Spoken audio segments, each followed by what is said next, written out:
Një nga dobit më kryesore të zakatit kjo është që të sigurohet drejtësia sociale.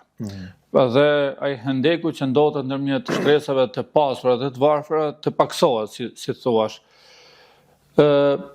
Tek çështja e zakatit, po ta shikosh kategoritë të cilat përfitojnë nga zakati.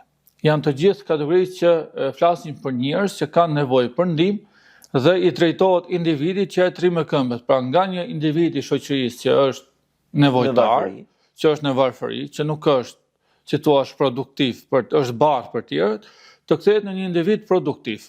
Pra që prodhon, që rrimë këmbët, që i plotëson nevojat e tij dhe pastaj kthehet në individ, si thua, kontribues në shoqëri. Në surën Toba ajetin 60, kur Zoti i Gjithësisë përmend kategoritë e njerëzve që përfitojnë nga zakati, thotë që janë të varfërit, janë të vobektit, janë ata që kanë mbetur në rrugë. Ndoshta dikush mund të jetë i pasur në vendin e tij, por e ka humbur, sidomos përpara ka qenë shumë problem, e ka humbur si thua pasurinë, portofolin, s'ka ku të ushqyet, s'ka me çfarë të kthehet e tjerë, për bështliun, për atë që ka humbur lirinë, për atë që do të ngrohet zemra ndaj Islamit e tjerë e tjerë. Pra prek si thua të gjithë stresat nevojnë në shoqëri.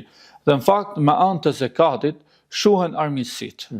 Një dhe e dyta rritet empatia dhe mbështetja që individet e shoqërisë duhet t'i japin njëri tjetrit.